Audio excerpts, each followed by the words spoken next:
नमस्ते। कोशिश कर हल निकलेगा, आज नहीं तो कल। अर्जुन के तीर शासन मरुस्थल में भी जल निकलेगा।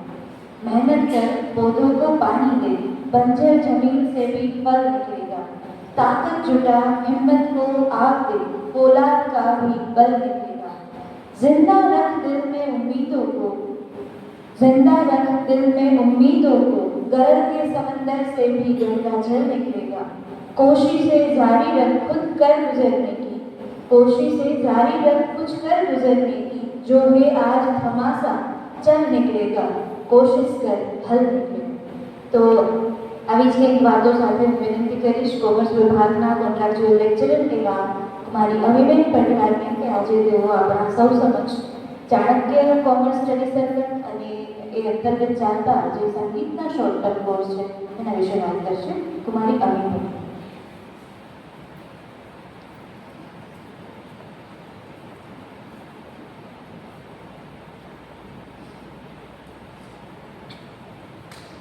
નમસ્કાર. અહીં ઉપસ્થિત પ્રાચાર્યશ્રી, ઉપાચાર્યશ્રી, ગુરુજનો તેમજ વિદ્યાર્થીની બહેનો. ચાણક્ય એવું કહેતા કે જ્યાં સુધી તમે કાર્ય શરૂ નથી કરતા ત્યાં સુધી કામ તમને અશક્ય જ લાગે છે.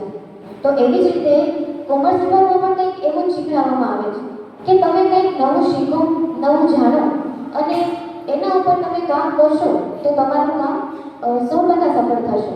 તો આજે ચાણક્ય કોમર્સ સ્ટડી સર્કલ તેમજ સંગીત વિશેની માહિતી આ વર્ષમાં થયેલી તેના વિશે હું તમને માહિતી આપવા આવે છું. ચાણક્ય કોમર્સ સ્ટડી સર્કલ નામ રાખવાનો અમારો હેતુ એ રહેલો છે કે તે પ્રાચીન ભારતના ખૂબ સારા એવા તત્વજ્ઞાની રહેલા છે, અર્થશાસ્ત્રી અને ગુરુ તરીકે તેમને પોતાની એક ઓળખ ઊભી કરેલી છે.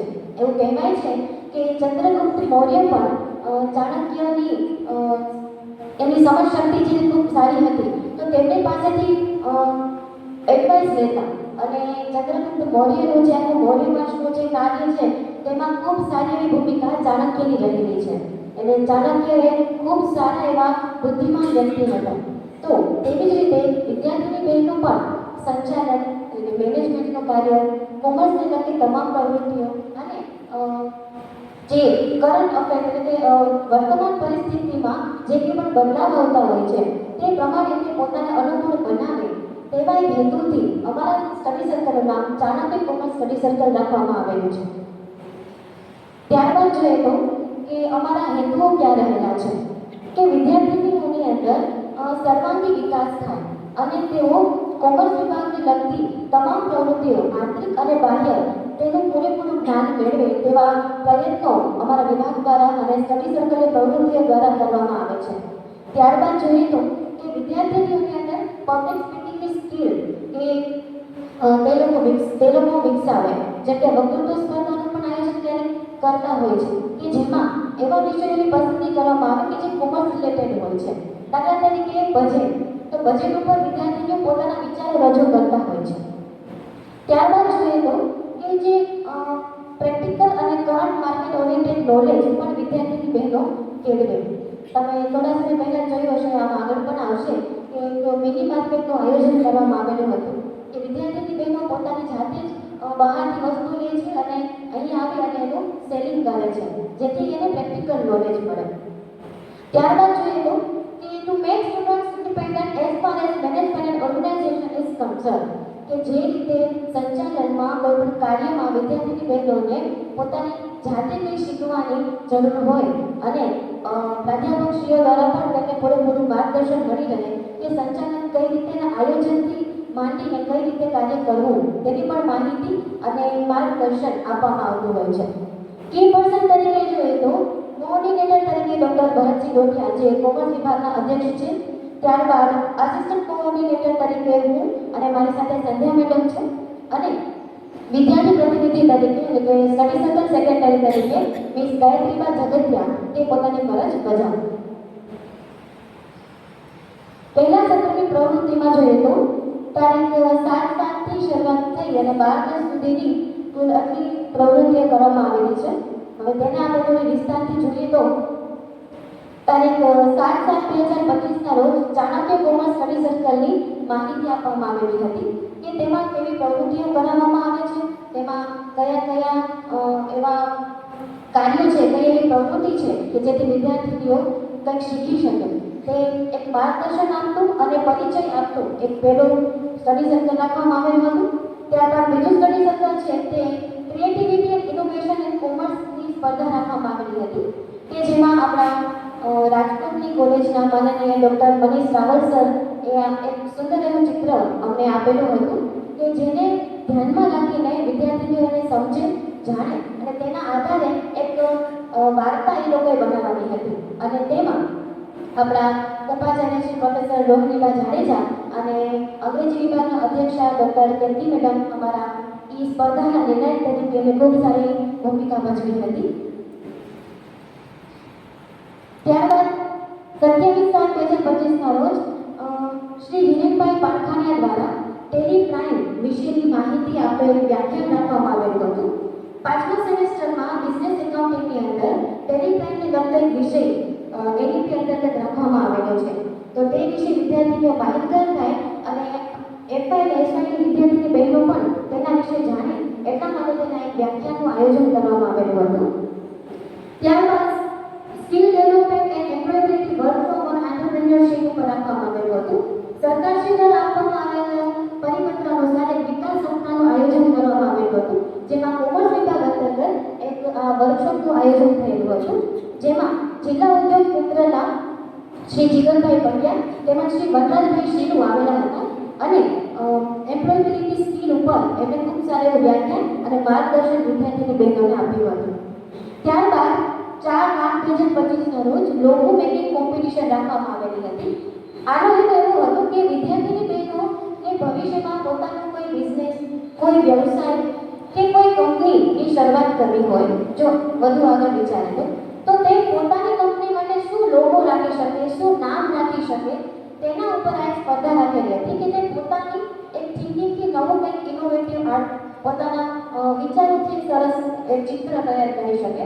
આ અમે બે રીતે રાખવામાં આવેલું હતું કે તે લોકો ઓનલાઈન પણ કોઈ એપ્લિકેશનનો ઉપયોગ કરીને પણ લોગો બનાવી શકે છે અને પોતાની જાતે દોરીને પણ તે કરી શકે છે.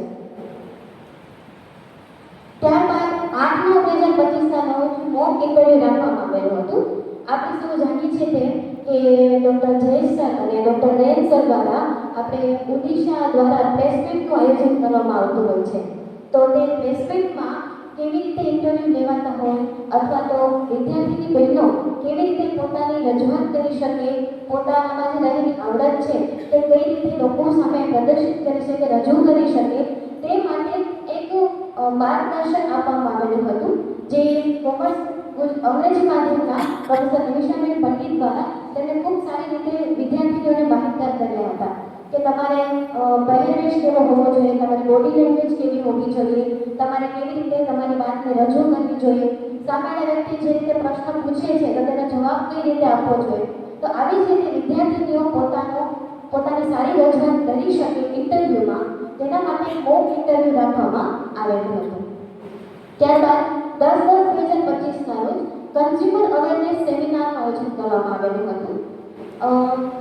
પોરબંદરના તોલમાપ વિભાગમાંથી શ્રી રેખાબેન જાદવ અને તેમની ટીમ દ્વારા એક આ વ્યાખ્યાનનું આયોજન કરવામાં આવેલું હતું કે ગ્રાહક સુરક્ષા માટે શું જરૂરી છે તે બધી બાબતોથી માહિતગાર કરવામાં આવેલા હતા.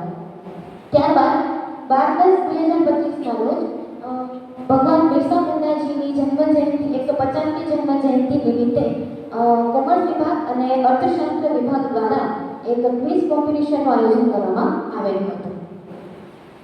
ત્યારબાદ બીજા સત્રની પણ જે પણ પ્રવૃત્તિઓ છે તે 8/12થી શરૂ થઈ છે અને આ મહિનામાં પણ જે પ્રવૃત્તિઓ થવાની છે તે પણ અમે આ લિસ્ટમાં ઉમેરેલી છે. તો સૌથી પહેલા 8/12ના મોડલ રીડિંગ કોમ્પિટિશન રાખવામાં આવેલું હતું, જે એવી રૂપમાં હતું.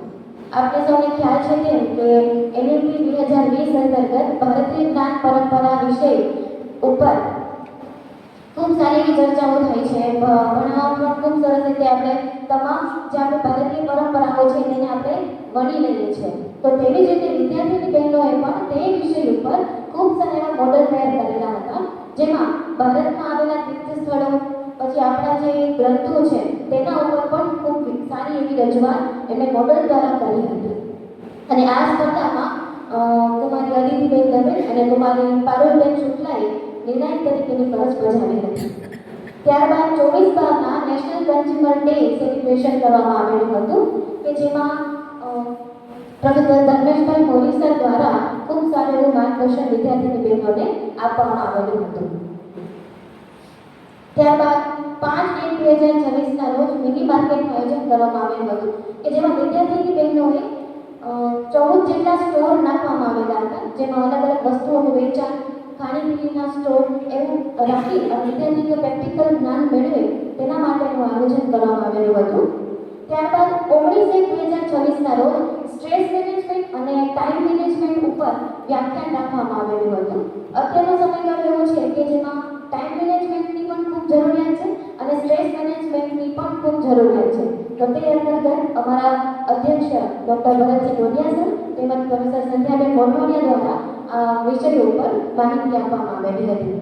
ત્યારબાદ 23/2ના મોટિવેશનલ લેક્ચર પણ પ્રોફેસર ધર્મેશ સર દ્વારા આપવામાં આવેલું હતું કે હવે આગળની કારકિર્દી માટે શું કરવું જોઈએ અને ગમે તેવા પડકારો આવે તો પણ એને ભૂલ્યા વગર અને એનો સામનો કરીને આપણે કઈ રીતે આગળ વધવું તેવા ખૂબ સુંદર એવા દાખલાઓ દ્વારા ઉદાહરણો દ્વારા વિદ્યાર્થીઓને માહિતી આપી હતી. આ અમારી થોડી હાઇલાઇટ્સ છે જે પ્રવૃત્તિઓને છાપવામાં અને પ્રેસ મીડિયામાં આપવામાં આવેલી છે. હવે જોઈએ કોમર્સ વિભાગ અંતર્ગત ચાલતા શોર્ટ ટર્મ કોર્સ જેમાંનો એક છે મ્યુઝિક સંગીત. તો તેના વિશેની હું માહિતી આપું તો 2025-26માં શ્રી જિગ્નેશભાઈ પાટણેશા દ્વારા આ કોર્સ ચલાવવામાં આવેલો હતો. આ કોર્સ 3 મહિનામાં ચાલેલો હતો, જે જુલાઈથી સપ્ટેમ્બર મહિના સુધીનો હતો. અને જો એમાં વિદ્યાર્થીઓની માહિતી જોઈએ તો વોકલ એટલે કે ગાયનમાં કુલ 8 વિદ્યાર્થીની બહેનો હતી, તબલા શીખવામાં 6 બહેનો અને હાર્મોનિયમમાં 7 બહેનો હતી. આવી રીતે ટોટલ 21 વિદ્યાર્થીની બહેનોએ સંગીતના કોર્સમાં જોડાયેલા હતા. આ એના સપોર્ટિંગ ફોટોગ્રાફ્સ છે કે શ્રી જિગ્નેશભાઈએ ખૂબ સરસ રીતે હાર્મોનિયમ ગાયન અને તબલા વિશેની સુંદર માહિતી વિદ્યાર્થીઓને આપી અને તે લોકોએ ખૂબ સારું એવું પરીક્ષામાં પણ ઉત્તીર્ણ થયેલા હતા. અને એવું જ નથી કે ખાલી વિદ્યાર્થીની બહેનો પણ આપણા પ્રાધ્યાપકશ્રીઓમાંથી પણ કિરણ મેડમ છે, નમ્રતા મેડમ છે, તેમને પણ બપોરના સમયે ખૂબ સદુપયોગ કરેલો છે અને સંગીતના કોર્સમાં તેઓ પણ જોડાયેલા છે હતા. આની સાથે એવું કહેવાય છે કોમર્સ વિભાગના કોમર્સના એક વિષય છે વેચાણ કળા. તેમાં એક વાક્ય આવે છે કે તમે જે જગ્યાએ ઊભા છો તે જગ્યા ઉપર ટકી રહેવા માટે તમારે રોજ દોડવું પડે છે. તો આ પ્રવૃત્તિઓમાંથી વિદ્યાર્થીઓ પણ કંઈક એવું શીખે કે તમે કોમર્સ વિષય પસંદ કરેલો છે તો તેમાં પણ તમે કંઈક હજી આગળ વધો, તમારા કોમર્સ વિષય તમે પસંદ કરેલો છે તો તેમાં તમને એવું ન થાય કે અમે જે કંઈ પણ અહીંથી શીખીએ છીએ તે અફળ ન છે. તો તેવી જ ભાવના સાથે મારી વાણીને વિરામ આપું છું. Thank you.